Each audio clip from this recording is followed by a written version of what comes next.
ไว้บ่สู่ได้ถึงนิพพานแก่สัตว์โลกดังมวลเต้ามีสัพปัญญูเจ้าหากได้มั่งเสียยังเจียกมัดไว้นั่นแลอาหางอาว่าข้าเกาะไว้ยังพระพุทธเจ้าตนนั้นลาสาโดยหัวแห่งข้าสัพปตาในกาลาตุกเมื่อและเย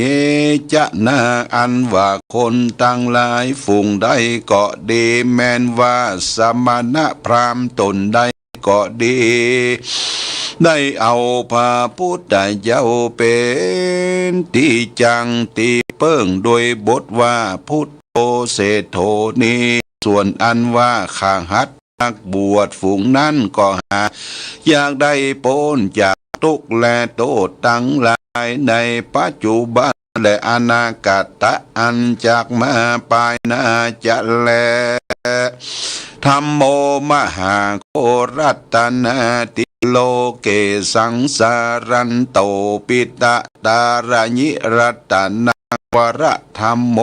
อันว่าภาสัทธรรมเจ้าอันได้84,000 คันสวาคาโตพระพุทธเจ้าเทศนาที่นักมหารัตโน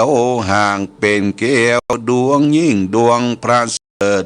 อาจนำเอาสัตว์โลกทั้งหลายได้พ้นจากฝั่งกรรมมหาสมุทรสากรกรรมนาคือว่านิพพานเจ้าอันบ่รู้เท่าบ่รู้ตายนั่นแหละโยปุกะโลกอันว่าปุกะลาผู้ใดคือว่าข้าหัดนักบวชมีเท้าปัญญาเสนาอามาตย์เป็นประธานแม้นว่าเศรษฐีพ่อกาก็ดีมีใจใสถ้าเอาพระสัทธรรมเจ้าเป็นที่เปิงโดยบทว่ามังหาโครัตโนติโลเกสังสารันโตวิวาระยังสัพพสัตตาวาสัพพมัตตังปันนามามิธัมมังมหังอาหารอันว่าข้าวันตามีศิลาสาสัพปตาดังนี้ไปใจก็จังพ้นจากกังวลอนทลายตั้งแต่ปัจจุบันนะอันนี้และอนาคตอันจักมาไปนาตราบต่อเต่าถึงนิพพานบ่อยาจะแลสังโฆวิสุทโธวรคินายโยสันตินทาลิโยสัพพะปรปะอิโนกุเนเกงิสมาธิปันโตอนาสาวโวตังปนามามิสังขังสังโฆอันว่าพระสังฆเจ้าตนบริสุทธิ์โดยศีลสมาธิอันเป็นสาวกะแห่งพระพุทธเจ้าอันมีอินทรีย์หากลำดับงับแล้วโดยดีเฮืองหันพละต่อหน้าอันเป็นบุญเป็นกุลเปิงสมฤทธิโดยอายุมันยืนยาวประกอบไปโดยเข้าของเงินคำจ้างมาฆ่าคนมนตรีไพรฟ้าเหลือกว่าเต้าพญาเสนาอามาตย์ในจุมูนี้ตราบต่อเต้าถึงนิพพานแลอาหารอันว่าคานามามิก็ไว้สังขังยังพระสังฆเจ้าเป็นที่เปิงหาสงสัยบทใดศิลาสาโดยหัวแห่งคาโยจะพุทธันจะธรรมบัญจะสังขัน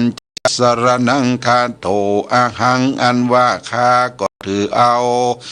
นังพระพุทธเจ้าพระสัทธรรมเจ้าปาสังฆเจ้าเป็นที่เปิงแก่ข้าติลัตนังยังเกี้ยวตั้ง3ฝูงนี้จงผู้ข้าทั้งหลายปล่อยโปนจากทุกข์และภัยยางกังวลอนทลายต่างเตอส่วนทุกข์ไร้เข็นใจตั้งมวลขอจงอย่าได้มีแก่อุปาสิกาทั้งหลายตั้งแต่ปัจจุบันณภวชาติอันนี้ตราบต่อ เตารอดนี้ละปานเดชเตอีตังโลกังอันโลกอันนี้มุจิตสามิจุงปลอยโปนยังสะปาตุกทั้งมวลแห่งข้าแดดเตพลังไปนาแต่นั้นจงโปนจากกรรมเวนด้วยดีจงมีญาติกาวงศาอันมากนักจุงประกอบไปโดยมิตรสหายเย้าเลือนอันกว้างขวางประกอบไปโดยเข้าของเงินคำมากนักตัสมาเหตุดังอันอหังอันว่าคาวันตามีก็ไว้ยังพระพุทธเจ้าพระธรรมเจ้าพระสังฆเจ้าทั้งหลายในกาลาทุกเมื่อและญาติอันนั่นละมีสันใดอหังอันว่าข้าก็เขาเอายังกุลแห่งพระพุทธเจ้าพระธรรมเจ้าพระสังฆเจ้าทั้งหลายเป็นตีจังตีเปิงแต่ภวจาตอันนี้ตาบต่อเตารอดมหาเนลปัญเจ้าแลตาโตทัดแต่นั้นเล่าจงได้ยังมีชีวิตจิตใจอันคาลำเปิงเกิดใจเถิงยังพระเจ้าพระธรรมพระสังฆเจ้าทั้งหลายฝูงนี้แม้นดังลือก็จักจุข้าประกอบไปด้วยชีวิตและกำลังอันมากนักยะถาอันนั้นแหละมีสันใดส่วนอันว่าสัตตโลกทั้งหลายคือว่ายิงใจตั้งมวลอันต้วนเตียวไปมาในวัฏฏะสงสารอยู่ใจจงมีชีวิตจิตใจยืนยาวทุกญาติอย่าขาดอย่าได้ประมาทในธรรมตั้งมวลจงมียะถาอันนั้นแหละมีสันใดก็โดยมีแต่แลศิลาสั่งอันว่าหัวแห่งข้าอย่าได้เจ็บได้ปวดสักเตื้อสักตีจงอยู่ดีอย่าได้เป็นญาติสักทีจงได้โป้นจากเปียอันมีอยู่ในหัวนั้นปาตาแมนวาตีแต่มือก็จงตั้งอยู่ด้วยความอย่าได้มียังเปียที่สัพพวาจาตั้งแต่ชาตินี้ตราบต่อเต้าเขาชาติไปนะจงตัดสรู้ยังทำ84,000ปันทธรรมขันธ์อันพระพุทธเจ้าหากเทศนามานั่นแหละเยนราอันว่าคนตั้งหลายฝูงได้ฟังธรรมคำสอนแห่งปฐทากัตตะอันชื่อว่าโลกบุตรีดวงยิ่งดวงประเสริฐนี้ก็หากจักสมฤทธิ์โดยเข้าของเงินคำแก้วแหวนแสนสิ่งจ้างมาฆ่าคนอันมากนักจะแลแต่จะนาอันว่าคนตั้งหลายฝูงนั้นก็จักประกอบไปโดยอริยธนะตั้ง7ประการคือว่าสัทธาทานังสีทานังหิริทานังโอตปะทานังสุตะทานังจาคะทานังปัญญาทานังเอตังทานังอันว่าเขาของฝูงนี้และมีแก่ปุกลาผู้ใดก็หาจำเริญแก่ปุกลาผู้นั้นแลโยปุกโลอันว่าปุกลาผู้ใดคือว่ายิงใจก็ดีอัทาลิโตติบ่เป็นคนทุกข์ไร้เข็นใจสักประวาจาตอันว่าปุกลาฝูงนั้นก็จางประกอบไปโดยเข้าของอันมากนักก็จางมีแลโยปุกโลอันว่าปุกลาฝูงได้ฟังธรรมโลกาวุธินี้ก็บ่หอนว่าจักมีอายุอันสันอันมินสักวาจาตแลอันว่าคนตั้งหลายฝูงนั้นกันว่าเกิดมาในปรโลกไปนะก็จักตั้งอยู่โดยสุขสวดสดีทุกเมื่อแลประการหนึ่งตั้งแต่นั้นไปนั้นเราก็จักได้เอาตนเข้าสู่นิพพานอันเป็นสิกยิ่งอันเป็นสุขยิ่งกว่าสุขตั้งมวลลัน และโยปุกะโลอันว่าปุกะลายิ่งใจขหัดนักบวชก็ดี มีใจใสศรัทธาใดแต้มเขียนทำดวงนี้โดยอันเจียใสแต่ดังอันปุกัลว่าปุกะละตั้งลายฝูงนั้นแม้นว่าได้ไปเกิดในจันฟ้าปลายบนก็จักยิ่งกว่าเทวบุตรเทวดาตั้งหลายอันว่าจักประกอบไปโดยสลีสัมปติยิ่งกว่าเทวบุตรเทวดาพญาอินทร์พญาพรหมก็มีแลกันว่าตายจากเทวโลกลงมาเกิดในเมืองคนก็จักประกอบไปโดยสุขทุกเมื่อแลฮีโดยมีแต่แลก็จะได้ถึงสุขอันยิ่งอันพระเสริฐกว่าเต้าพญาทั้งหลายอันมากนักในจุงปูนี้บ่อยาจะแลนาโยนาโรอันว่าคนฝูงใดได้ถือเอายังโลกาวุธิสูตรต้องดีเป็นติจังตีเปิ้งโดยบทว่าพุทโธเสโธติโลกัสสมิงดังนี้ทุกคำเจ้าเอาเป็นกรรมฐานดังอันว่าคนตั้งหลายฝูงนั้นทาลิโตตาสิก็บ่จักเป็นข้าสักทีก็ตว่าจักได้เป็นเจ้าแก่ต้านทุกภาวะชาติจาติแลวัตะโดยมีแต่แลจักเป็นดังลือและหือประกอบไปโดยสัมปันนรังสี6ประการจากฮือต้านจมจืนยินดีแก่เรานั้นจะขออาราธนาพระพุทธเจ้าเทศนาสำแดงยังธรรมเทศนา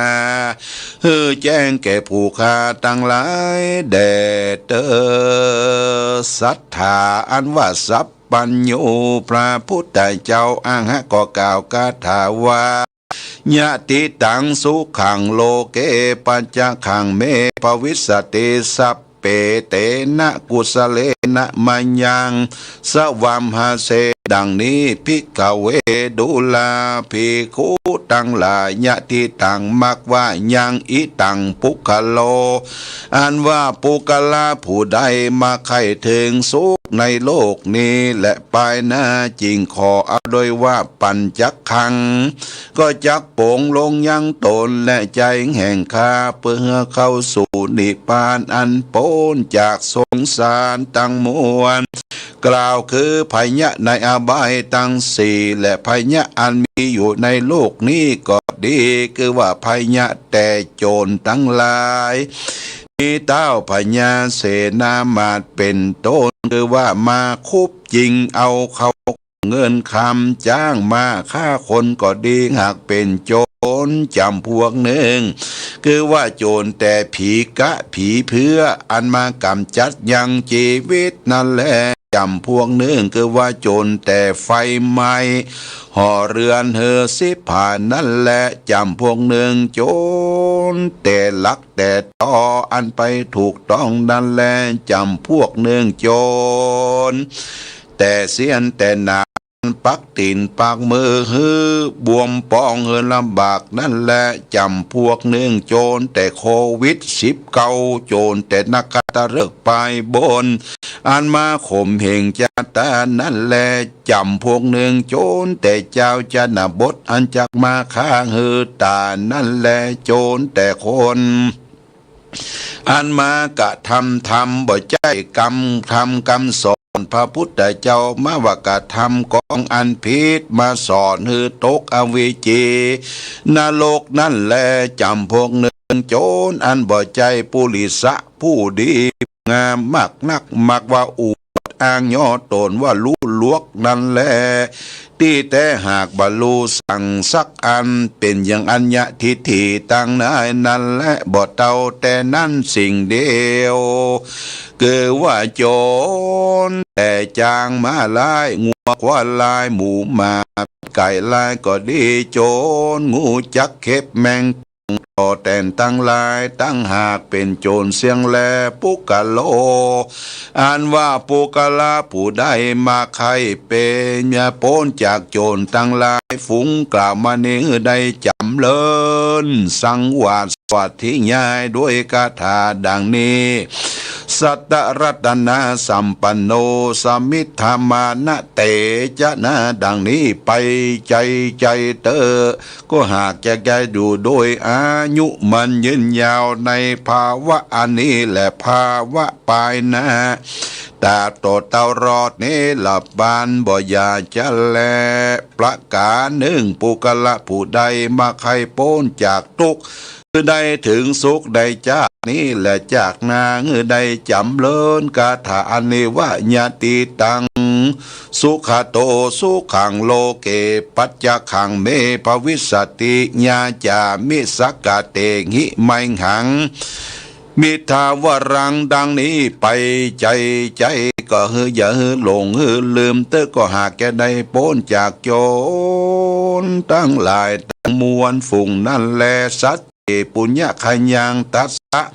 ตุมหังปุญญังไม่หังวาสเปเตนะกุสเลนะมายังตัสสะตั้งหามที่เสดังนี้แม้นว่าผู้ใดมีบุญสมปานหากได้หอมยับมาแต่ก่อนก็บอกหอนว่าจากได้โศกทุกข์สามประวัติก็จากว่าประกอบไปโดยของเงินคำจ้างมาคาคนมากนักยุต่างได้กินได้กระทำบุญไปใจและตุ่มเฮอันว่าสู่ตันตั้งลายอันบุญได้กระทำมาแล้วกล่าวว่า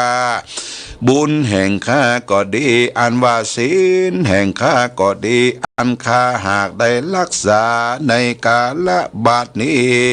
ก็จงเป็นอุปนิสัยกรรมจูยังสูตันตั้งหลายในจาติและจาติหน้าเต่ารอดมหาเนลปันเจ้าแล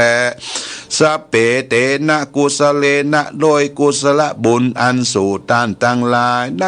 กาตมานี้แลเมื่อวันก็ดีเมื่อคืนก็ดีจงคุมคางรักษายังสู่ตันเจ้าตั้งหลายตั้งแต่ปัจจุบันนะอันนี้อนาคตอันจากมาไปนะปุญเยนะอันว่าบุญทั้งหลายอันสู่ด้านตั้งหลายได้กระทำไว้แล้วก็และยัง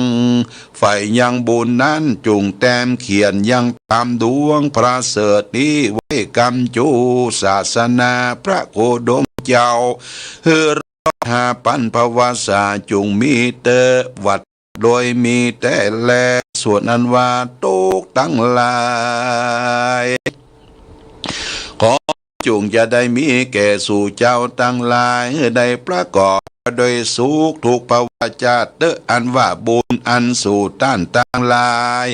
ได้กระทำมาเป็นที่เปิ้งโดยอันเอาแก้วตั้งสามเป็นที่ยังที่เปิ้งสิ่งเดียวจึงสู่ต้านตั้งหลายได้ถึงสุขตาบเต่ารอดที่ปานเจ้าอันรู้เท่าบ่รู้ตายนั่นแหละอันได้ฟังธรรมโลกาโวทินาเลโยนะโรอันว่าคนได้ตาอันมากก็จักด้วยดีอันนักเทวดาทั้งหลายหากกะตามสักการะปูชาทุกมือก็เพื่อได้ฟังธรรมดวงนี้ได้สังวาสวดญาด้วยคาถาอันกล่าวมาแล้วแต่หุ่นหลังนั่นแหละกะต่างหากได้บุญแต่กะละอันได้แม้นว่าได้กะทำไว้ที่ใดที่หนึ่งก็ดีเมื่อไปลูนก็หากจากโวที่จำเลินยืนยาวได้120 ขวบเขาบ่ยินอิดยินหอสักเตื้อก็มีเสียงกลมเป็นเสียงดังนกระเวกก็ยังประกอบไปโดยกำลังเป็นดังเมื่อมีอายุได้20 ปีด้วยเตจะบุญอันได้สร้างและได้ฟังธรรมโลกาวุธินี้กันว่าได้เป็นเต้าพญาเสวยลาจะสัมปติก็มาก็หากยิ่งกว่าเต้าพญาฝูงอันเป็นมาแล้วนั่นแหละแม้นว่าบ้านเมืองก็การกุ่งรุ่งเรืองโดยเข้าของสัมปติเต็มไปโดยบ้านน้อยเมืองใหญ่บ้านที่ตีเต็มไป พ่อแม่ไก่ล่าตึงการแม่นโจรมารป่าก็จักบกาล้ำกะตำร้ายโดยเตจะบุญทำดวงนี้ประเสริฐนักแลลัดทิมนี้บ้านน้อยเมืองใหญ่ติดนางก็จักดังอยู่เสียง5,000ภวสาก็มีแลลาจาอันว่าเต้าพญาตนนั้นก็จักได้เสวยยังราชสัมปติบ้านเมืองจอบตัสสะราชธรรม10ประการก็จักได้กระทำบุญไปใจในหมู่นั่นแหละโยปุกะโลอันว่าปุกะโลผู้ได้เป็นตนว่าเต้าพญาเสนาอามาตย์ตั้งปัจจานาราชและสะโคยเศรษฐีแม้นว่าสมณพราหมณ์ข้าละวาดยาวเลื่อนก็ดีได้ฟังธรรมดวงนี้ด้วยใจใสศรัทธาเชื่อแต่ดังอันว่าคนตั้งหลายฝูงนั้นก็หากจากได้เสวยพละผลอันกว้างขวางมักนางเทวดาอันว่าเทวดาอินพรหมตั้งหลายจุงรักษายังบ้านเมืองห่อเรือเราและท่านตั้งหลายในกาลทุกเมื่อและ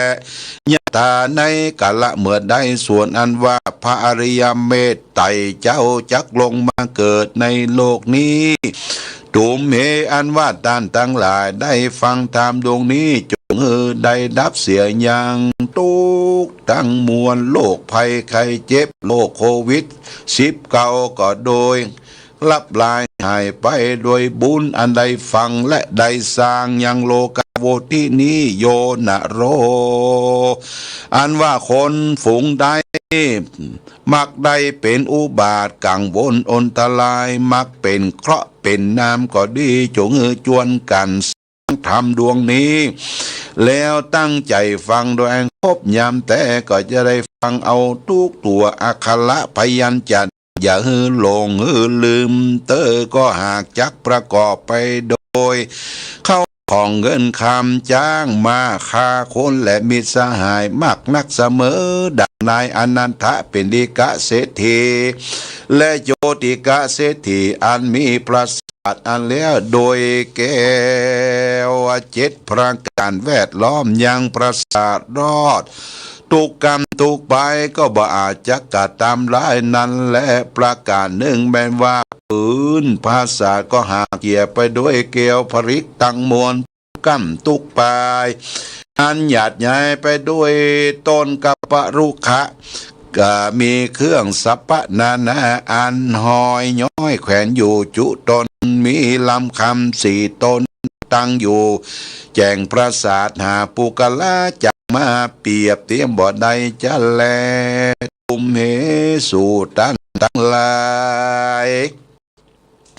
จงตั้งใจฟังโลกาวุธิจุเดือนปีเตธรรมโมอันว่าธรรมโลกาวุธิดวงนี้อันพระพุทธเจ้าปฏิติตาหากตั้งไว้เป็นตีจังตีเพิ่งแก่ปนัสลายเพื่อให้เขาได้พ้นจากทุกข์ได้เสวยสุขอันว่าหับตามเสียยังภัยยะกังวลอนตรายตั้งมวลบ่เต้าแต่นั้นคือว่าหับตับเสียยังโจร5ประการ10ประการตั้งแต่ลาจาโตเป็นเก้าตาบต่อเต้าถึงนันนาอุปัตวะโตนั่นแหละจุงปากันสังวาสวัสดิยายเมตตาภาวนายังโลกาวุธิดวงประเสริฐด้วยบทว่าพุทโธเสโธติโลกัสสมิง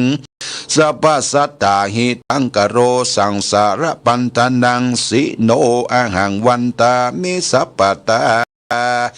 ดังนี้ไปใจอย่าขาดอย่าลงอย่าได้ประมาทลงลืมก็หากจะเป็นคาถาหับตับเสียงยังอบายตั้งเสียงหับตับเสียงยังภัยยะกังวลอนตรายโควิด19และตุติยะบททวน2ว่ายะทิตังยะโคสุขังโลเกปัญจขังเมภวิสติญาจามิเตวรังสกเรติสิมังหังอิตวรังดังนี้จำเลินตุกคำเจ้าเป็นกรรมฐานไปเตอหับตามเสียงยังโจรร้ายตั้งบนและหับตามเสียงยังอบายตั้ง4มีนรก เป็นต้นตติยกถาอันตวนสามว่าทุกกรังวัตตโลกัสมิงติสรณาตตาติสรณาภเรณวรังสุขังอนุภาวโตติดังนี้จำเริญสังวาสวติญายตุกคำเจ้าเอาเป็นกรรมฐานเมตตาภาวนาไปใจตาบต่อเตาเข้าเสียงหาปันภวสาก็ฮักจะได้ถึงยังสักกะโมกขธรรมอันยิ่งคือว่านิพพานเจ้าอันบรู้ตายคือว่ายิ่งกว่าสุขตั้งมวลและปันติโตอันว่านักขาดเจ้าตั้งหลายฝูงมีปัญญามีพระพุทธเจ้าเป็นเก้าเป็นประธานเมื่อเจ้าสร้างโพธิโทติญาณตั้งมวลวันนั้นเจ้าก็บอกหันละเสียยังโลกวุสิสูตรอันนี้ก็สักภวาจาและสืบกันมากับเพื่อหึงหายโพดยังสัตตโลกตั้งมวลมักว่ากลัวสัตตโลกตั้งลายลงโหนต่างเสียบ่ได้ไปสู่เมืองฟ้าและนิพพานเจ้ายิ่งกว่านี้ยังคาถานี้ก็คืออยู่คือได้ปูจาสังวาสสวติญายเมตตาภาวนาหึงหับทับเสียยังโหนต่างอบายภูมิตั้งสิและโยนโรอันปุกละบ่รู้จักอักขระพยัญชนะสักตัวมักว่าเป็นคนบ่ได้บวชในศาสนาพระพุทธเจ้ามีใจใส่ศรัทธาในเกี่ยวเจ้าสามประการกันว่าเรียนเอาคาถาธรรมอันนี้ได้แล้วก็จวนกันตั้งใจฟังธรรมโลกวุฒินี้โดยใจใส่ศรัทธาแต่ฮือแต่งแปลงเครื่องปูจาต่างๆอาหะดีตัวคือนำมาตั้งไว้แต่งปูจายังทำดวงนี้คือเจ้าตนเป็นธรรมกติกถาเทศนาหือใดต้องอักขระพยัญชนะแต่แม้นว่าตาญากะฝูงนั่นก็ดีหือใดตั้งใจฟังแต่ก้าวตาบต่อเต้าถึงปลายอย่าหือมีใจล่าเลยไปในที่ใดแม้นว่าอย่าหือเกิดถึงเข้าคลองเงินทองจ้างม้างัวควายอย่าได้ถึงการไร่การนาการเจ้าการคุณเต้าหือใจตั้งใจฟังทำไปตามทุกอักขระพยัญชนะแต่อย่าหือหลงหือลืมก็จากได้พ้นจากกังวลอนทลายตั้งมวลตั้งแต่ชาติและชาตินี้และชาติตาบต่อเต้ารอดนิพพานเจ้าแต่แลการว่าได้ตั้งใจฟังธรรมโลกโวทิโดยใจใส่ศรัทธาก็หักจักเตียดยังความทุกข์ไร้เข็นใจตั้งมวลและหับตามเสียงยังอบายภูมิตั้งสี่มีนรกเป็นต้นเต้าขึ้นเมียสู่สวรรค์จันทร์ฟ้าเสวยสัมปติสุขตราบต่อเต้าอายุแห่งจันทร์ฟ้าได้ปันปีติบและกันว่าอายุแห่งพญาอินและเทวบุตรเทวดาทั้งหลายอันอยู่เสวยสัมปติในจันทร์ฟ้ามีจตุมาลาจิกาเป็นต้นอายุแห่งเขาก็มี500 ปีติบและอายุจันทร์ฟ้าตาวติงสาได้ปันปีติบเป็นขนาดอายุแห่งจันทร์ฟ้ายามานานได้2,000 ปีติบอายุแห่งจันทร์ฟ้าตุสิดาได้4,000 ปีเป็นขนาดอายุจันทร์นิมรตินานได้8,000 ปีติบจันทร์ปริมิตสวัสดินานได้16,000 ปีที่เป็นขนาดส่วนว่าตาญากะผู้ใดหากใครมีอายุมันยืนยานดังเทวบุตรเทวดาตั้งหลายฝูงนั้นตาญากะฝูงใดได้เสวยในจันทร์ฟ้าแล้วก็จักลงมาเกิดในเมืองคนก็จักลงมาในขากูลอันประเสริฐคือว่าขากูลเต้าปัญญาสะควยเศรษฐีอันดังเป็นดีบ่มีกรรมทุกข์ร้ายเข็นใจสักเตือนและตุ่มเฮอันวัดตันตั้งลายมากว่าริรอมเขาของบอกคืนมักลูกมักซุมมักเป็นโอนทลายต่างๆ จูงจักยวนกันฟังยังทำโลกาโวติดวงประเสริฐนี้โดยใจใสอันออบน้อมคบยำแต่ก็หากจักเป็นก็พ้นจากกังวลอนทลายตั้งมวลตั้งแต่ปัจจุบันชาติอันนี้ตราบต่อเต้ารอดนี้ละปานบ่อยาจะและนามหาโลกาโวติธรรมโมอันว่าพระมหาโลกาโวติดวงประเสริฐบันนี้บันทิทานักบาทเจ้าตั้งหลายหากจักออกมานาพิธรรมปิตกะวุตินั้นแลเพื่อเฮือโพดยังโคนมักเป็นโอนทลายภัยยะในโลกนี้แลมหาโลกาวุติสุตังนิติตังขีญาสังวรณาจาว่าโดยวุติสูตรอันพระพุทธเจ้าหากเทศนาแก่พญาพระเสนาธิโกสลราชาเกาะบังโกมสมเร็จเสด็จ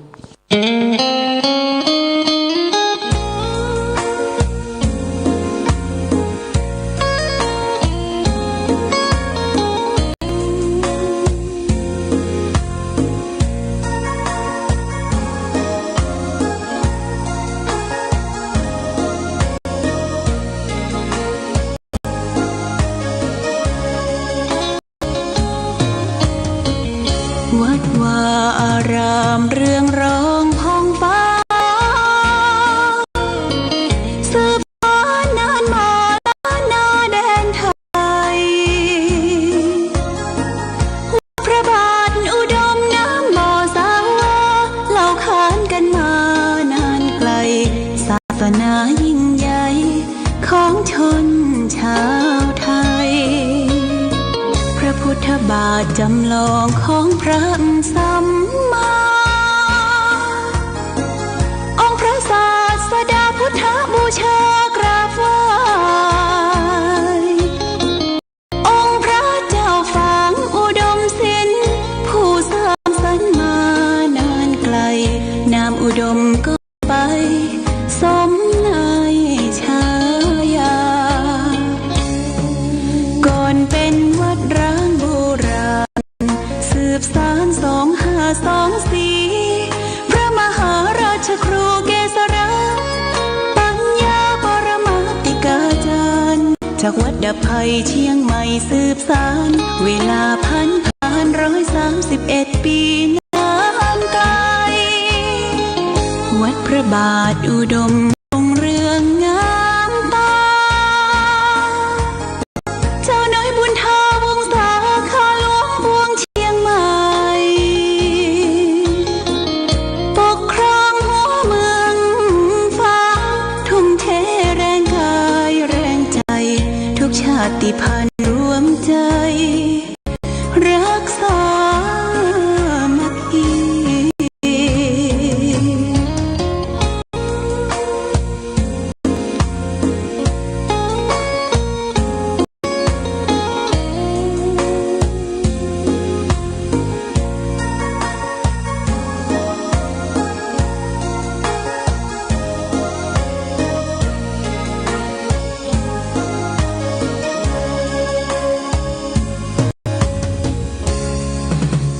เป็นวัดร้างโบราณสืบสาน2524พระมหาราชครูเกษราปัญญาปรมาติกาจารย์จากวัดดับภัยเชียงใหม่สืบสานเวลาผ่าน131 ปีนานไกลวัดพระบาทอุดมรุ่งเรืองงามตาเจ้าน้อยบุญทาวงศาข้าหลวงพวงเชียงใหม่ปกครองหัวเมืองฟ้าทุ่มเทแรงกายแรงใจ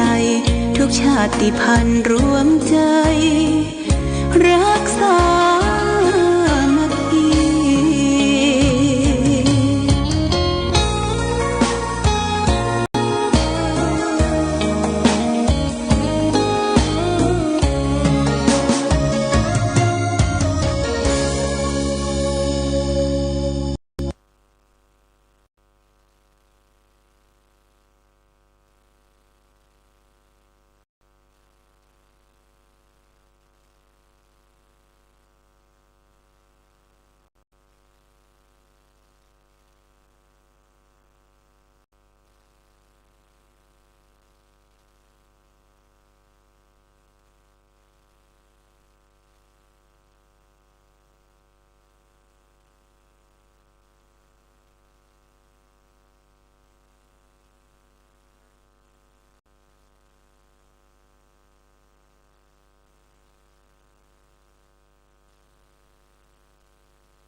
จากวัดดับภัยเชียงใหม่สืบสานเวลาผ่าน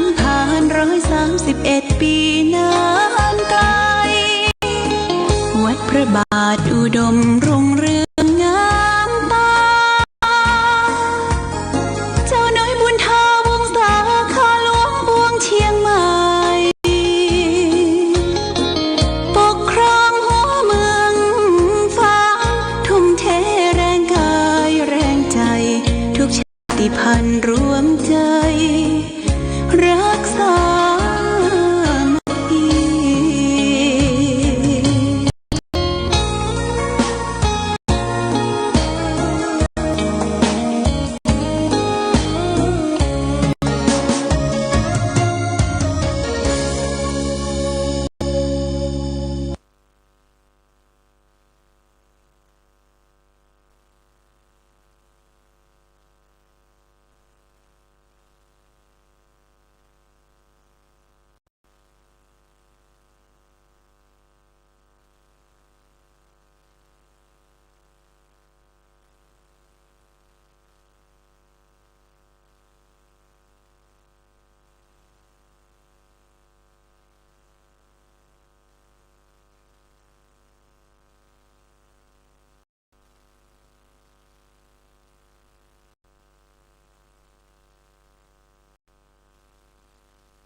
เจริญสุข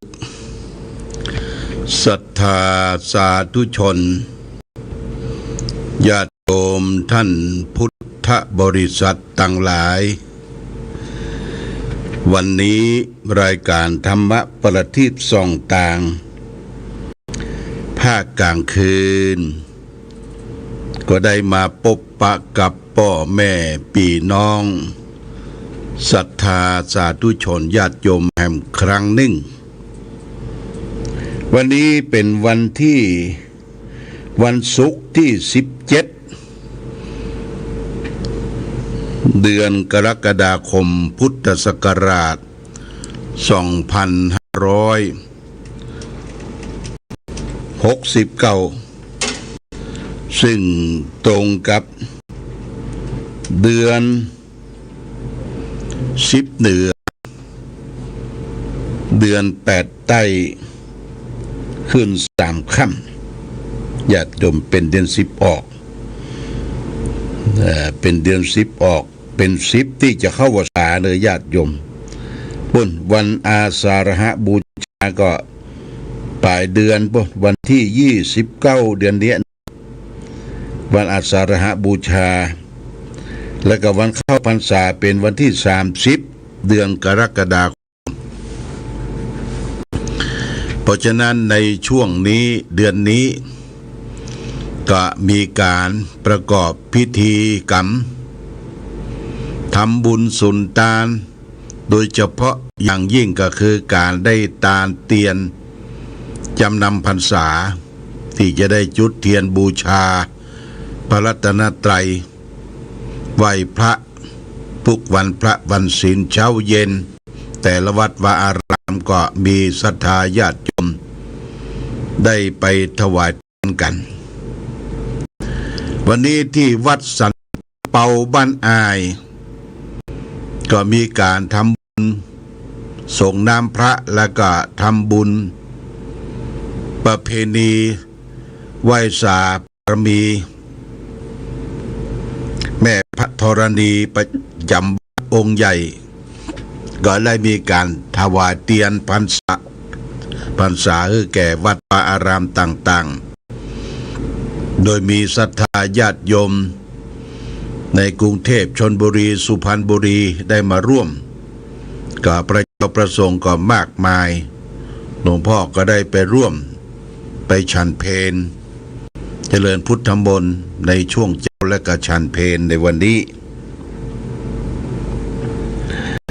วันที่18วันพรุ่งนี้เป็นวันเสาร์เนื้อญาติโยมวันเสาร์นี้ก็ขอเชิญชวนญาติโยมผู้ปฏิบัติธรรมประจำวันเสาร์ให้ขึ้นไปร่วมกันปฏิบัติธรรมที่สำนักปฏิบัติธรรมของวัดพระพุทธบาทน้ำบ่อสาวาแหล่งที่21ของจังหวัดเชียงใหม่นี่เชิญชวนนะญาติโยมนะได้ไปร่วมด้วยช่วยกันวันที่18วันเสาร์วันพรุ่งนี้ก็ช่วงนี้ก็ใกล้เข้าพรรษาในญาติโยมการใกล้เข้าพรรษานี่ก็ถือว่าเราก็ต้องเตรียมตัวเตรียมใจว่าจะไปวัดไหนจะไปฟังธรรมที่ไหนจะไปนอนจองนอนวัดที่ไหนก็เตรียมเนื้อเตรียมตัวเตรียมใจในช่วงนี้ก็ช่วงสัปดาห์นี้ก็จะมีการบวชพระบวชเนน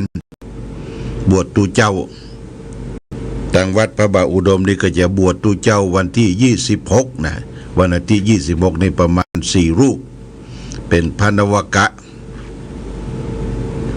อันนี้ก็แจ้งข่าวบุญข่าวกุศลศรัทธาญาติโยมท่านสาธุชนทั้งหลายรับทราบรับฟังวันที่22นี่เป็นวันเดือน10เหนือขึ้น8ค่ำต่างสันเวียงมูลสันปะคาก็จะมีการส่งน้ำพระธาตุนะส่งน้ำพระธาตุก็เชิญชวนญาติโยมได้มีโอกาสได้ไปร่วมบุญร่วมกุศลกันก็วันที่22ในภาคบ่ายที่วัดสันเวียงมูลสันปะคาตำบลภาษาอำเภอแม่อายจังหวัดเชียงใหม่ก็จะมีการส่งน้ำพระธาตุได้นิมนต์หัววัดวาอารามต่างๆที่เติงกันแล้วก็ไปมาหาสู่กันไปร่วมเจริญพุทธมนต์เวลา 13 นาฬิกาตอนบ่ายนี่ก็แจ้งญาติโยมท่านสาธุชนท่านทั้งหลายได้รับทราบมาณโอกาสนี้วันนี้ได้มาพบในวันศุกร์วันนี้ก็จะได้นำสาระธรรมนำธรรมะมาฝากคือแก่พ่อแม่พี่น้องศรัทธาญาติโยมเรียบร้อยแล้วก็จะได้แปลงน้ำมนต์แปลงน้ำมนต์ออนไลน์ฝากไปให้พ่อแม่พี่น้องศรัทธาทั้งหลายเมื่อศุกร์ที่แล้วเราก็ได้รับกันรับน้ำมนต์กันไปบางท่านบางคนบ่ได้ดื่มน้ำมนต์ตุลุงเป็นเวลาหลายวันละบางคนก็เอาถังน้ำเอาขวดน้ำละลายขวดมาโยงฝ้ายมัดฝ้ายโยงจากพุทธรูปวิทยุมาที่บาทน้ำมนต์ก็ถือว่าเราได้รับน้ำมนต์ละนะรับน้ำมนต์นี่เป็นน้ำพระพุทธมนต์ขององค์สมเด็จพระสัมพุทธเจ้าที่พระองค์ได้ไปโปรดสัตว์เวนยสัตว์ทั้งหลายได้ไปชนะมารได้ไปทำให้เกิดที่นั่นที่นี่เป็นสิริเป็นมงคลเป็นฟ้าฝนตกถูกต้องตามฤดูกาลแก้เสนียดจันไรทั้งหลายทั้งปวงนี่เป็นพระพุทธมนต์นะพระพุทธพจน์ของพระสัมมาสัมพุทธเจ้า อาตมาเพียงแต่เป็นคนสื่อเป็นคนนำเป็นคนกล่าวนำในหลักของพระสูตรบทต่างๆให้แก่ศรัทธาญาติโยมนะไม่ใช่ว่าเป็นน้ำมนต์ของหลวงพ่อของอาตมาไม่ใช่เป็นการสื่อนำตีออกจากวัดพระพุทธบาทอุดมออกจากสถานีวิทยุชุมชนคณะสงฆ์ของเรานี่ผ่านไปถึงบ้านถึงที่อยู่ที่อาศัยของพ่อแม่พี่น้องอันนี้ก็เตรียมรับกันได้เนอะเวลาสัก9:15 นี่ก็จะเริ่มละในช่วงนี้ก็จะได้เอาสารธรรมธรรมะนำมาฝากคือแก่พ่อแม่พี่น้องญาติโยมท่านสาธุชนท่านผู้ฟังทั้งหลายวันนี้เอาเรื่องสัจจวาจากถาสัจจวาจากถาว่าด้วยคำสัตย์สัตว์ตัวนี้คือสอเสือมหากาศต่อเต่ายอยักษ์กรันสัตยะเนี่ยคำสัตย์คำซื่อนะสัจจวาจากถาว่าด้วยความสัตย์พระพุทธเจ้าตรัสไว้ในพระไตรปิฎกว่าสัจจังเวอมตาวาจาเอสะธัมโมสนันตโนสัจเจตัดเฉจะธัมเมจะอาหุสันโตปฏิทิตาคำสัตย์แลเป็นสิ่งที่ไม่ตายธรรมนี้เป็นของเก่าสัตบุรุษทั้งหลายเป็นผู้ดำรงมั่นอยู่ในคำสัตย์ทั้งที่เป็นอัตและเป็นธรรมนี่ญาติโยมคำสัตย์นี่สัจจะสัจจังมีความสัตย์ซื่อเป็นวาจาที่บัตายเป็นของเก่าเป็นของสัตบุรุษท่านผู้รู้ทั้งหลายดำรงมั่นคงในคำสัตย์นี้เป็นอัตเป็นธรรมที่น้อมนำมาให้เราได้เข้าใจและประพฤติปฏิบัติคำว่าสัตย์ก็คือวาจาเนี่ยวาจาเนี่ยมันเกิดจากจิตจากใจก่อนบางท่านเราถือคำสัตย์แต่บ่มีคำสัตย์และมีความสัตย์ซื่อบ่มีความมั่นคงก็เรียกว่าอู้กันไปสองหน้าสองตาและก็ลืมกันไป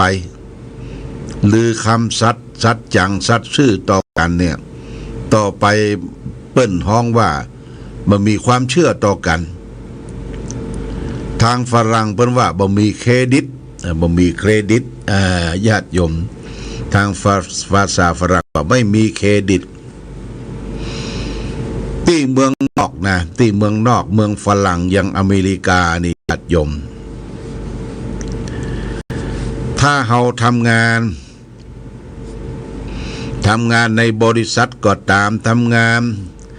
เอกชนก็ตามทำงานในโรงงานหนังต่างๆเนี่ยถ้าเราทำความซื่อตรงสัตย์ซื่อต่องานที่ทำนั้นโดยขาดตกบกพร่องเปิ้นว่าเรามีเครดิตมีเครดิตเปิ้นจะแปลงบัตรเครดิตให้บัตรเครดิตนะเป็นบัตรราคาเงินเอาไปกดเงินเกิดอย่างไรว่ามีเครดิตดีสามารถที่จะเอามาผ่อนรถผ่อนรางสร้างบ้านใหม่ที่อยู่อาศัยเพราะว่ามีเครดิตดี ญาติโยมเครดิตดีบ้านเฮาก็เหมือนกันไปกู้หนี้ยืมสินดับเปิ้ลก็ให้ยืมและคนที่จะต้องรับรองญาติโยมรับรองในการกู้หนี้ยืมสินหรือเอาของไปจำนองไว้อย่างธนาคารอย่างบริษัทต่างๆเกี่ยวกับเรื่องเงินเพื่อจะให้เรามีความสัตย์ซื่อต่อกันต่างบ้านต่างจองเขาก็มีเนี่ยกลุ่มสัจจะเนี่ยกลุ่มสัจจะกลุ่มธนาคารอย่างธนาคารเข้าธนาคารเงิน ธนาคารหมู่บ้านธนาคารเงินล้านเนี่ยญาติโยมนะบางทีมันมีอย่างไปการันตีต่อกันถือเป็นกลุ่มสัจจะ กลุ่มสัจจะเมื่อกู้ไปแล้วต้องมีคนรับรองแล้วก็เอามาใช้ตามวันและเวลากำหนดที่ชี้แจงกันไว้ว่ากำหนดเวลาเท่าใดส่งทั้งดอกทั้งต้นนี่กลุ่มสัจจะสัจจังเวอมตะวาจาวาจาสัตว์เป็นวาจาที่ไม่ตายนะญาติโยมนะเป็นคนที่มีความสัตย์ความซื่อความตรงบ่รับการบังใบอู้กับไผ่นี่บ่ซ่อนเล่นเอาอย่างไว้ตั้งหลังอู้ด้วยความสัตย์ซื่อปากอู้จะได้ใจก็เป็นไปตามกำปากกำอู้นั้นอย่างนี้เรียกว่าเป็นหลักธรรมที่เราได้น้อมมาอยู่ร่วมกันในสังคมของเฮาในปัจจุบันเนี่ยสังคมเฮาปัจจุบันถ้าขาดความสัตย์ความซื่อต่อกันเนี่ยมันสังคมมันก็จะล้มละลายบ่สามารถที่จะดำเนินกันไปได้อย่างกลุ่มสัจจะกลุ่มหมู่บ้านกลุ่มที่ตั้งธนาคารหมู่บ้านก็มาตามญาติโยมถ้าคนไหนบ่ส่งคนไหนกลุ่มนั้นกลุ่มนี้มีสัจจะมันก็ล้มละลายเพราะสัจจังเวอมตาวาจาวาจาสัตว์เป็นวาจาที่ไม่ตายนะที่ไม่ตายเป็นของเก่าเป็นสัตบุรุษท่านผู้รู้ได้ใจเป็นสืบสานกันมาถึงปัจจุบันทีนี้เฮามาอู้ถึงสัจจะเนี่ยสัจจะคือความสัตย์ซื่อยกตัวอย่างง่ายๆในญาติโยมนะอย่างเช่นว่าเราจะไปรักษาศีลในที่วัดที่วาอารามเช่นว่าบวชเนคขมมะชีพรามรักษาศีลปฏิบัติเปิ้นจะถือคำสัจจะศีล5 ข้อเนี่ยบ่ขาดตกบกพร่องแต่ประการใดบ่ฆ่าสัตว์บ่ลักทรัพย์บ่ประพฤติผิดในกามบ่กล่าวมุสาวาทพูดเท็จบ่ลืมสุราและเมลัยเพราะมีคำซื่อคำสัจจะซื่อกินไม่หมดคดกินหมดญาติโยมซื่อนี่กินไม่หมดเขามีความสัตย์ความซื่อถึงแม้ว่าจะได้ตามน้ำพักน้ำแรงของเฮาก็ตามแต่มันกินมาหมดกินเมินนานถ้าเขาบอกมีความสัตย์มีความซื่อเช่นไปโกหกบทเท็จไปเบียดไปบังไปโลภไปอ้ำของคนอื่นกินคำเดียวอิ่มคำเดียวหมดมันมีสายใยที่จะสืบต่ออันนี้สำคัญนะญาติโยมนะสำคัญเรื่องสัจจะสัจจังอาตมาก็ถือนักถือหนาก็สำรวจตัวตาโดยเฮาไปยืมไผ่พ่องไปเป็นหนี้ไผ่พ่องถ้าเฮาไปเป็นหนี้เป็นสินเป็นหนี้เนี่ยเป็นทุกข์ในโลกนะญาติโยมคนเป็นหนี้เนี่ยเป็นทุกข์ในโลกทุกข์กระวนกระวายถึงเวลาเปิ้นจะมาทวงมาเอาดอกเอาต้นเนี่ยมันเป็นทุกข์เป็นทรมานคนบ่เป็นหนี้น่ะบ่เป็นทุกข์ไผนอนก็สบายตื่นก็สบายหลับก็สบายเพราะว่าบ่เป็นหนี้เป็นสินไผเพราะฉะนั้นคำสัจจังนี่ความสัตย์ซื่อต่อกันเนี่ยก็คือเฮาได้ร่วมกันรักษาและปฏิบัติกันไว้เพื่อจะได้นำมาใช้ในชีวิตประจำวันครอบครัวของเราและท่านทั้งหลายในธรรมของคารวะธรรมของเจ้าบ้านเนี่ยเปิ้นจะมีคำ4 ข้อด้วยกันอยู่ร่วมกันตัวเป็นเมียนั่นหนึ่งอยู่เป็น เป็นผัวเป็นเมียเป็นครอบเป็นครัวเนี่ยหนึ่งคือมีสัจจะมีความสัตย์ซื่อต่อกันสองคือมีธรรมะธรรมะคือการข่มจิตข่มใจสามคือมีขันติความอดทนสามคือมีขันติความอดทนสี่คือมีจาคะสละแบ่งปันซึ่งกันและกันนี่สี่ข้อเนี่ยเป็นคำของฆราวาสธรรมของเจ้าบ้านเจ้าเมืองที่อยู่กันเป็นครอบเป็นครัวข้อหนึ่งสัจจะสัตย์ซื่อนี่จะต้องมีสัจจะมั่นคงต่อกันได้อู้ได้จากันแล้วก็มีสักขีพยานอย่างการแต่งงานแต่งงานเนี่ยสักขีพยานก็คือฝ่ายเจ้าบ่ายฝ่ายเจ้าสาวฝ่ายพ่อฝ่ายแม่มาเป็นสักขีพยานเปิ้นจะมัดมือตือแล้วก็อวยพรว่าอยู่กันกุมเท่าเต้าตายถือไม้ยอดทองกองยอดเพชรจะไปทะเลาะเบาะแว้งกันเนี่ยเป็นกรรมที่ผู้เฒ่าผู้แก่พ่อแม่ศรัทธาพ่อแม่เฮานี่อำนวยอวยพรให้แก่ลูกแก่หลานเวลาแต่งงานแต่งงานมัดตินมัดมือนี่อย่างนี้เป็นต้นแต่ว่าเขาก็รับกรรมกับพ่อกับแม่กับเปิ้นที่เป็นผู้รักผู้ใหญ่เป็นสักขีพยานคือมีความมั่นคงต่อกันต้องมีสัตย์ซื่อต่อกันอภัยซึ่งและกันมีอย่างกระทบกระทั่งกันนิดหน่อยก็ต้องอภัยความอภัยน่ะเป็นการสงบสุขญาติโยมโลกเขาที่อยู่ที่อาศัยในปัจจุบันนี่มันขาดการอภัยกันขาดการอภัยกันมีลบราค่าฟันกันแก่งแช่งแก่งแย่งชิงดีชิงเด่นกันปล้นสะดมเอากันทะเลาะวิวาทข่มเหงคะเนงร้ายกันเนี่ยเพราะว่าโลกมันเดือดร้อนโลกบ่ฮื้ออภัยซึ่งกันและกัน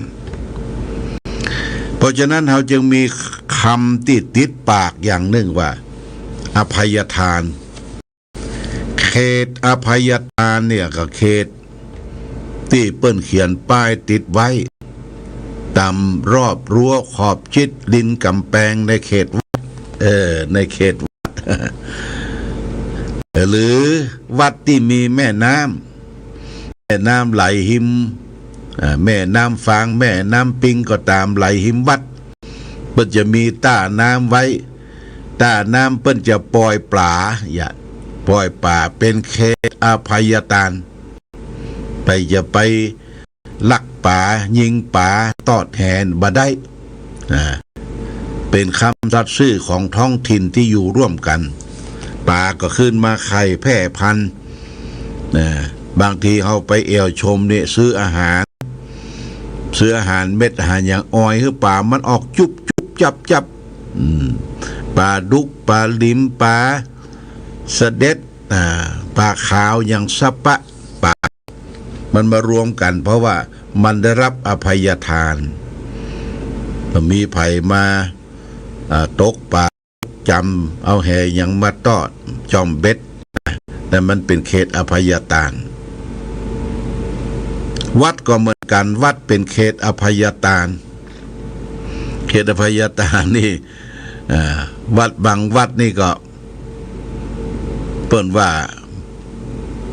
วัดให้เกิดความสุขแก่สรรพสัตว์ทั้งหลายเป็นเขตอภัยทานเขาก็คิดผิดญาติโยมแต่ว่าวันซืนนี่มีคนเอาหมาลูก2 ตัวแม่มันเอาใส่กล่องมาปล่อยหน้าวัดบ่ฮู้เป็นไผฟังออกไปแล้วก็เปิดฝากล่องเปิ้นก็พระเนนไปดูโอ้เป็นหมาแม่แล้วก็มีลูก2 ตัวเมื่ออยู่ในเขตวัด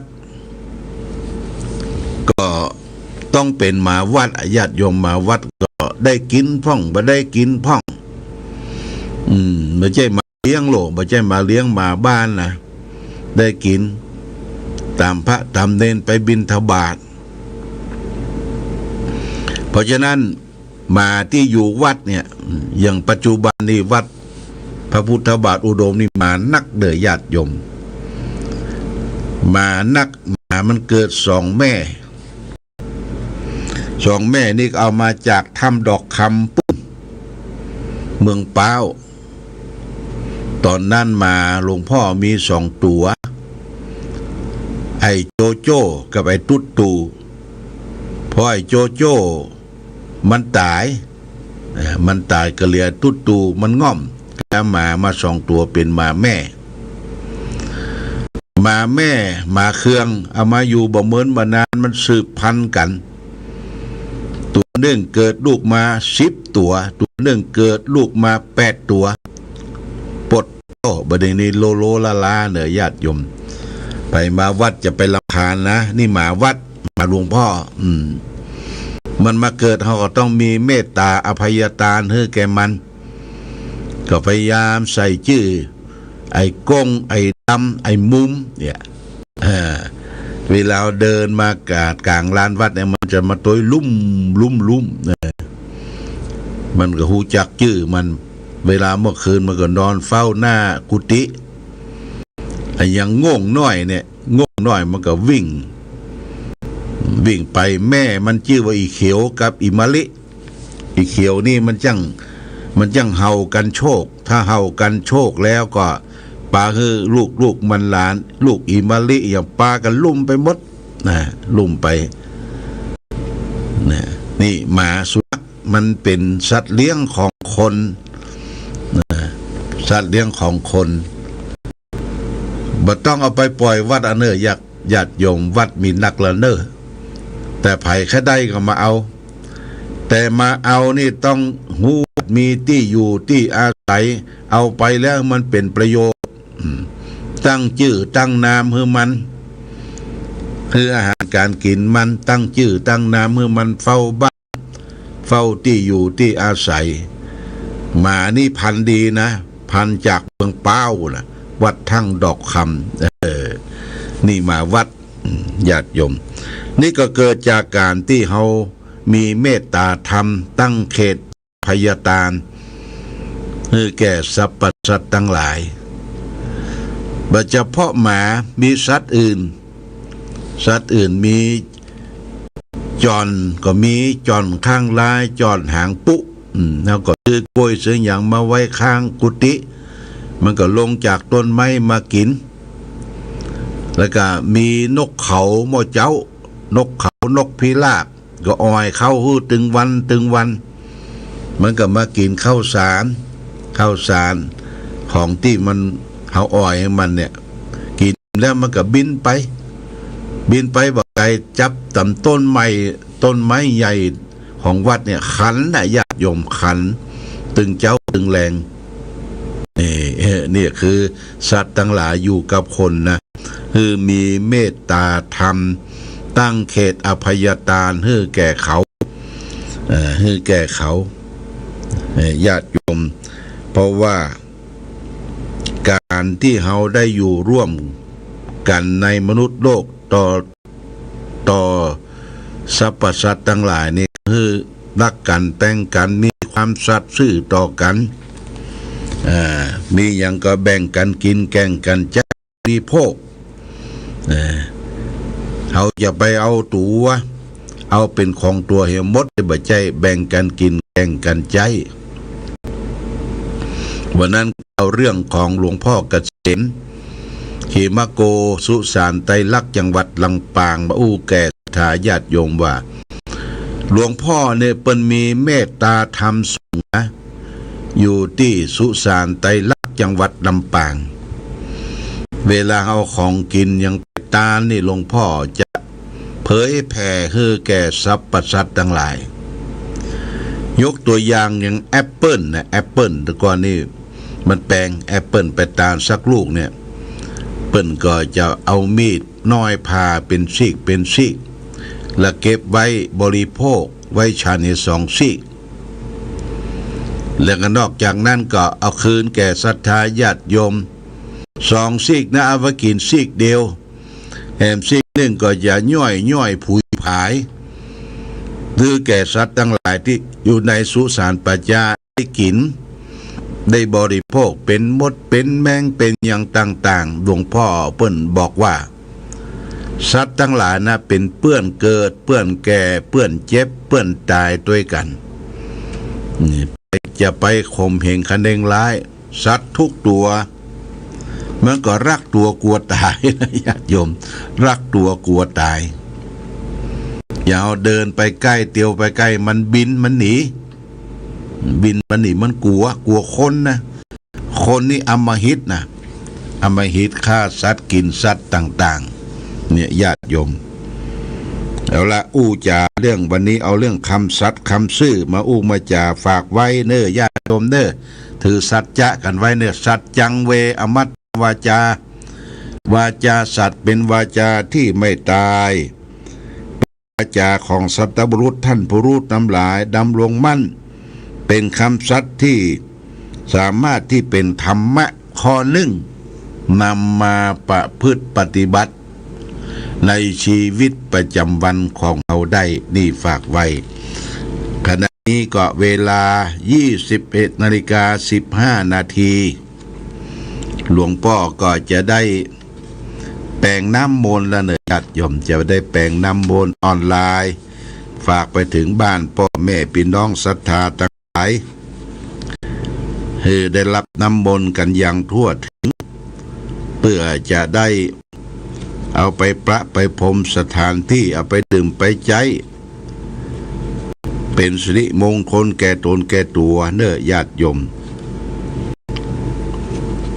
ก็จะเจริญเทวบุตรเทวดาเข้าบ้านเข้าจองพ่อแม่พี่น้องคุ้มครองรักษากันไปคุ้มครองรักษาสถานที่อยู่ที่อาศัยของเขาเป็นลำดับต่อไปปริตูวนาเมตังสเมตตาพะตันตาอวิคิตาจิตตาปริตังปนันตุ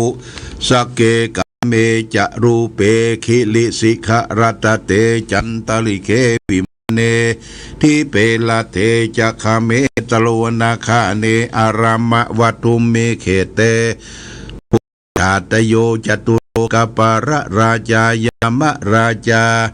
อินโตเวสสุวรรณราชาอริยเมตไตโยโพธิสัทธาวกาทโยอริยสาวกาจะ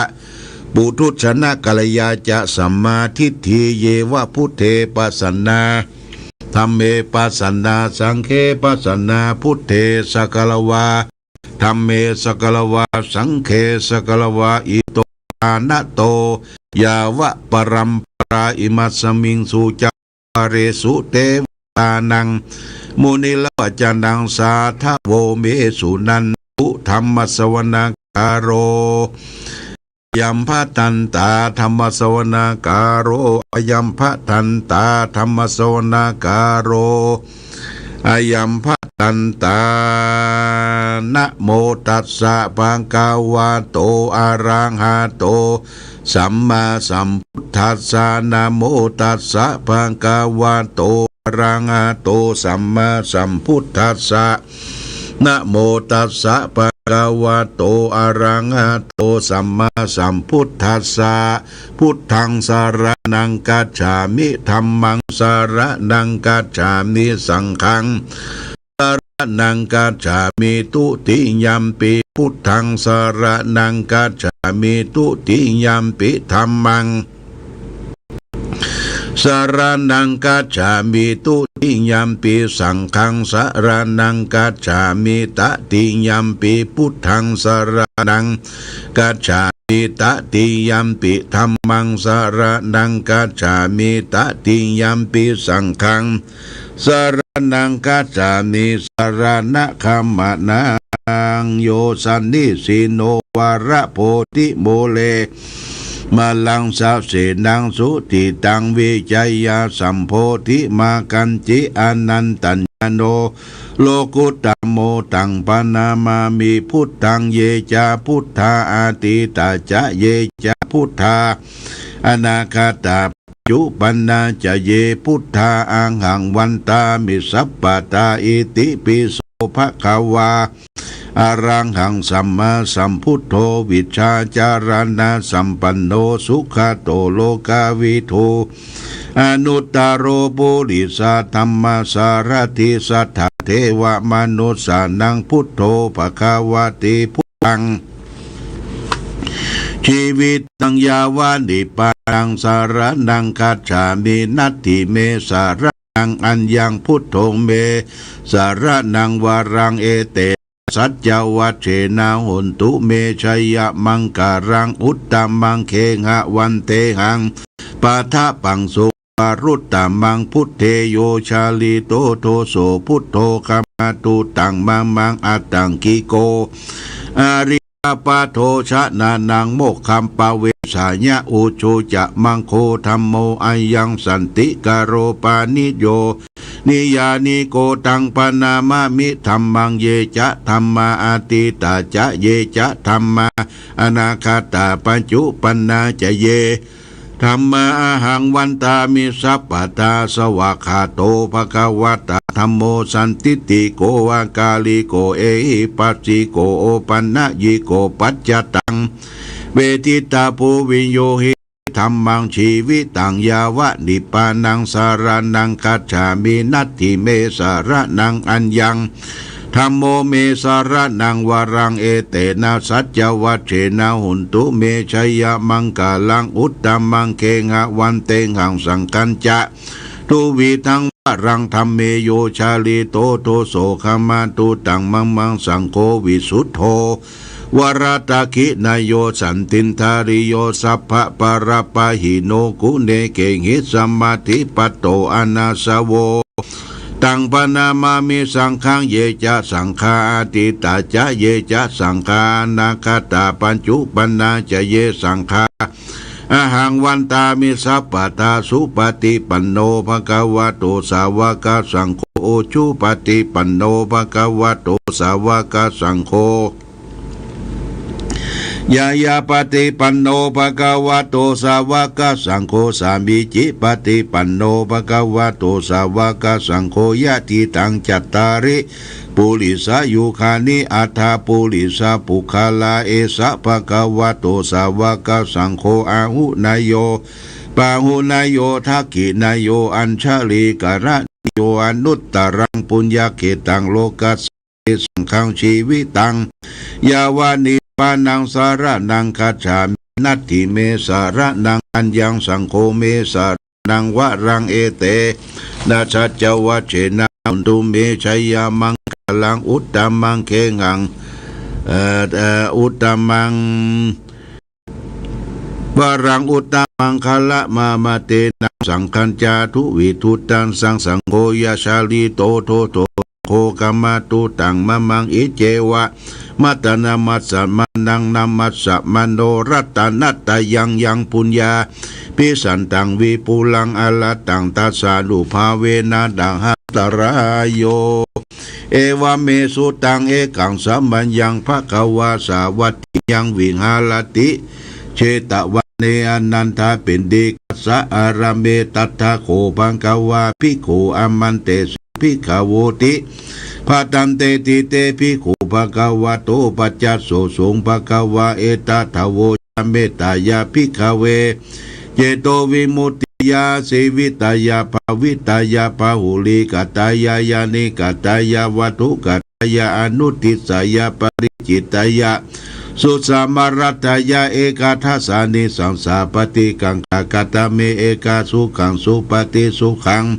ปฏิปุจจตินาปปะกังสุปินังปัสสติมนุสานังปิโยโหติอมนุสันปิโยโหติเทวตา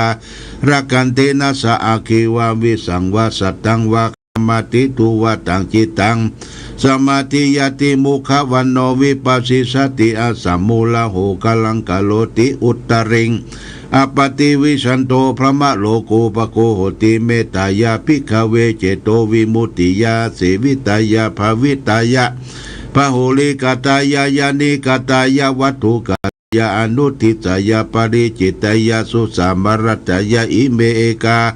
ทัสสานิสังสาปฏิกังขานิอิตามโวจาภควาอัตตมานาเตภิกขุภควโตภาสิตังอภินันทุนเตนะโอเมสัพพะเทวันนังสัพพะกระหะจะเทวันนังสุริยันจะปมุญจะสัสสีปุมโมจะเทวันนังสุ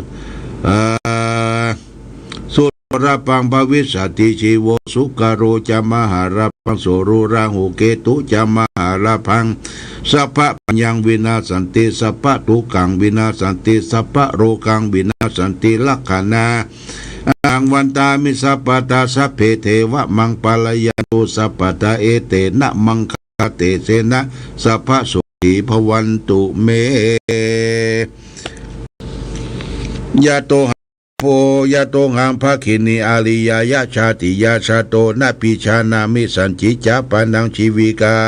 ชีวิตาวุโลเปตาเตนะสัจเจนะสุติเตหุตุโสติขัปปัสสะโพสังโฆสติตังกาโตธรรมานังวิจโยตถาวิริยัมปิติปัสสติโพสังจตถาปริสมาทุเบคาโพสังคาสติเตสัพพทัสสินามุนีนาสัมมาทักขตาภาวิตาปหุลิกตาสังวัตติอภิญญายานิพานายะยะโพธิยะเตนะสัจวัจเจนะสุติเตหุตุสัพพตาเอกสัมบิงสัมบายนะโทโมคาลัญญกัสสะปังกิลาเน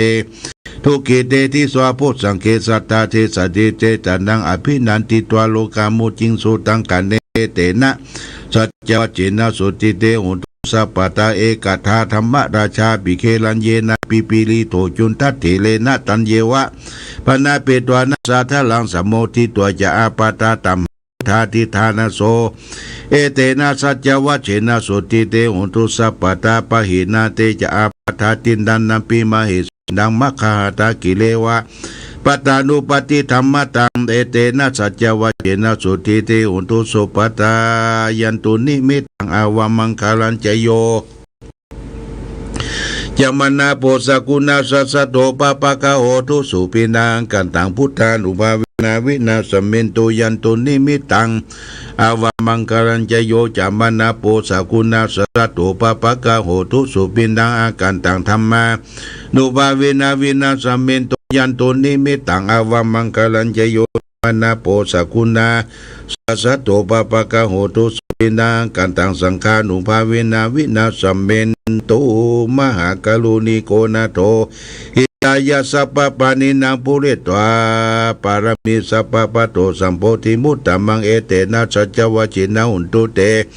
ชัยยามังกาลังชัยยโตโพธิยาโมเลสกยานันนันทิวะคโนเอวันตวังวิชัยโยอิจัยยสุสัยยามังกาเลอปาลาชิตตาปาลังเกสิเสปทวีบุคาเลอภิเสเกปะปุตานังอาคัปปโตปโมทติสุนักตังสุมังกาลังสุปปะตังสุติตังสุขันโนสุโมโหโตจะสุเยตังพระมจาริสุปทกีนังกายกัมมังวาจากัมมังปทกีนังปทกีนังมโนกัมมังปณิทิเตปทกีนานิกัตวานาลปันตเตปทกีเนโสอัทธรโตสุกิโตวินุนโหพุทธสเนอโรสุกิโตทิสาสปิยติปิสาอัทธรตาสุกิตาวิลุณหาพุทธศาสเนโลกาสุกิตาโหติสหัสปิยติปิเตอัทธรตาสุกิตาวิลุณหาพุทธศาสเนโลกาสุกิตาอุตสหัสปิยติปินัตติเมสาลนังอัญญังพุทโธเมสาลนังวะลังเอเตนะจวัจเจนะหุนตุเตชัยยามังกาลังนาติเมสารนังอัญญังสังโฆเมสารนังวะลังเอเตนะสัจวัจเจนะหุนตุเตชัยยามังกาลังนาติเมสารนังอัญญังสังโฆเมสารนังวะลังเอเตนะสัจวัจเจนะหุนตุเตชัยยามังกาลังยังกินจีรัตนังโลเกวิสติวิวิตังพุทโธรัตนังพุทธสมณติตาสมาสุติภวันตุเตยังกินจีรัตโลเกวิสติวิวิตังพุทโธรัตนังธรรมสมณติตาสมาสุติภวันตุเตยังกินจีรัตนังโลเกวิสติวิวิตังพุทโธรัตนังสังฆสมณติตาสมาสุติภวันตุเตหิริโอตปะสัมปันนาทุกาธรรมาสมาหิตาสันโตสัพพุริสาโลเกเทวะธรรมาติวุจเรสันติปะกาปัตนาสันติปตาวัญจนามาตาปิตาชเนกันตาชัตตปิตาปฏิกัมมังญาญาชนากตาพุทธเชตว รังสวานันจตุสัตตมัตตลสัญญปิวิสุนลสัพพะตานังกัลตโยพุทธาตวิสตินายกาสเปปฏิติตาไมหังมัตตะเกเตมุกัลสิติปฏิติโตแมหังพุทโธธัมโมตวิจโนสังโฆปฏิติโตแมหังอุเรสัพพะกุณาทะอนุรุตโตสารีปุโตจตกิเนโกตัญโยปิติปัสสมิงโมคคัลลันโนเจวามะเกตกิเนวัสสเมมหังอสุอนาลาหุลังกัสสะโปจมหานาภูมัตุมัสสุเตเกเกนเตปิติปะกสิจุริโยปัปังกะโลนิสินโนสิริสัมปันโนโสภิโตมุนิมุงกะโมลามะคาโตเทโลมหจิติตวัตตะโกโสเมหังวัตตะเนนิจังปฏิตะเนปุณกะโลปุญโยอังคุลิมาโลยะอุบาลินันทัสสิวาลิเมปัญจมหาเถลานลามิติมะมะเสจติมหาเถลาชิตาวันตาจินโดลตาชาลันตาชิลาเตเสคามังเกตุสันติตาลัตนาปุระตุอาทิทักขิเนเมตสุดากันทัตกังปัจจตัวสิวะเมียงกุลิมังกังกันดามโมระปริตันตาตติญะสุดากาเกสาชัตสิสาบาลสันตินาสินานังพลายสัญยุเตธรรมปลังวะคเทวสัตโตมิสเกสกเจนะสัมมาสัมพุทธะปันเลวะตาปิตาชิตาตาปริสัตตาตุปัตตวาเสตาวินายังยันตุอนันตะคุณะเตชนาชินาปัจฉลวิวิหารันตังมหิตาเลสัตตาบรินตุมาสเปเตมหาปุริสัสเจวเมกาโตระโกสุระโกพุทธานุภาเวนะชิตุปัตถโวธรรมานุภาเวนะชิละสังโฆสังฆานุภาเวนะชิตันตโยจารามิธรรมานุภาวบริโตติสักยะปันตระปะกตานิทิตาอธิอุณาจาวิจโยนาอธิอุจาวิจโยธรรมโลเกตาโลสัพพสัตตาอินตตายะตันตวงขันนาหิเทวเตปริวะเจราจักันเตมนุเสพยเกนะเสวิเตพุเตกัสสมะมรณโมโตตาเปตัวกัมมจาริตันตัสเสวานุภาเวนะหุนตุเตโวสุขีตัสสะสุตสีลังสมัทยะมาสุจาริตันเจเลตัสเสวาอนุภาเวนะหุนตุเตโวสุขีตตาลิขิตันทิติตังพุทธังทลนังวจานังกลุงปริตังเทท่านังตัสสายุตัสสายุบวัตตเตสกตัวพุทธรัตนังโอสถาหุตมังวรังหิตังเทวมนุสานังพุทธเตเสนาโสตินาสันตุปัตตวาสเปตุขาวุปัสเมนตุเตสกตัวธรรมรัตนังโอสถาหุตมังวราปริลาหุปัสสนังธรรมเตเสนาโสตินาสันตุปัตตวาสเปญาวุปัสเมนตุเตสกตัวสังขารัตนังโอสถาหุตมังวรังหุนายังปังหุยังสังกเตเสนาโสตินาสันตุปัตตวาสเปโลกาอุปัสเมนตุเตเพสัจจังเทวมนุสสันังกตุกันติติสังอัมปิลังละวันเจวสัพพปยตินาสันตุเอกาทวิติจตุปัญจสัตตตถายวัตุขาวินาตันตุชีวิตานันตตันตุเตชีวิตานันตตันตัสสะอายุวันนังสุขังพลังชีวิตานานุภาเวนะหุนตุเทโวสุขีตตาชีวิตานันจิตตาอุสตังอุตมังวรังสลินังตุกันเดสิเพตตังธนามุตตมันตัสมังกัลยานิตยังสับริยังปุญญานิปาลโลกัสสมิปฏิตาโหติปฏินังอิมินาชีวิตาตินาตุมากังกิงปวิสติทิกายุกัสสตาหุนตุสุขีหุนตุสัพพตาโยโสทัตตาติสกจังศีลวันติสุตาติสุนานาทนังวรังตัวชีวิตานังมหาพลังเอวังวิติกาอิสายันติตังปุญญสัมปตาตัสสมาธิลาปัสสังตันติปฏิตากตาปุญญาตันติอาทิอุณาจาวิจัยนิทิโตอาทิโลเกศิลังคุโนสัจจังโสจยานุตยาเตนะสัจเจนะกังหามิสัจจกิริยามนุตตลังอวัชิตัวธรรมะพลังชลิตัวบุปเกสิเนสัจจะปรมวสายสัจจะสัจจกิริยามกัสหังสันติปะขาปัตนาสันติปตาวัญชนามาตาปิเนชนิกันตาชะเวตาปฏิกัมมสหสัจเจกเตมหังปัจฉาลิโตสิขีวัตเสสิโสลสิกาลสานิอุตกังปัตตวยตาสิเกสัจเจนะเมสมุนติเอสามิสัจจะปรมิติภวันตุสัพพมังคลังละตุสัพพเทวตาสัพพพุทธานุภาเวนะสัตตาสุติงภวันตุเตภวันตุสัพพมังคลังละขันตุสัพพเทวตาสัพพธรรมานุภาเวนะสัตตาสุติงภวันตุเตภวันตุสัพพมังคลังละขันตุสัพพเทวตาสัพพสังฆานุภาเวนะสัตตาสุติงภวันตุเตอโรคยะปะรามาราภาสันตุติป มังทานังวิสสาสาปรมายตินิพพานังปรมังสุขัง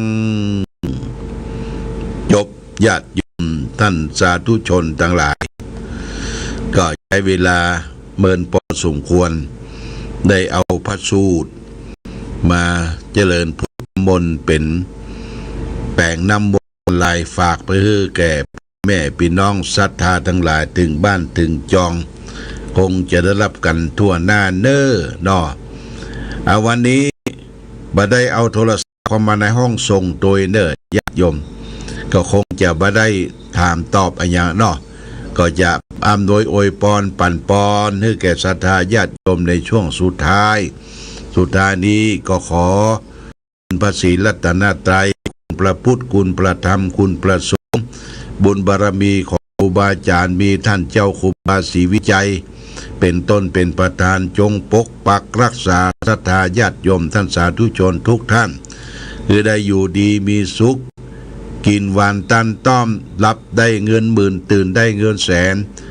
รับอยู่สุขนอนอยู่สุขไปตรงใดก็มีคนตักคนตายเทบุตรเทวดารักษาขอท่านทั้งหลายจงประสบสุขโชคดีประกอบไปด้วยจตุรพิธพรชัยสี่ประการคืออายุวันนะสุขภาระนีปฏิพานธนสารสมบัติธรรมสารสมบัติทุกทิวาราการทุกทิวาธิการทุกทิวาราตีการเหมือนกันทุกท่านทุกคนรายการธรรมะประทีปส่องต่างภาคกลางคืนต้องขอลาก่อนขอผู้ฟังจงตั้งมั่นจิตหันษาด้วยธรรมะขององค์พระพุทธาได้นำพาให้เกิดความสุขสงบเย็นขอเจริญพร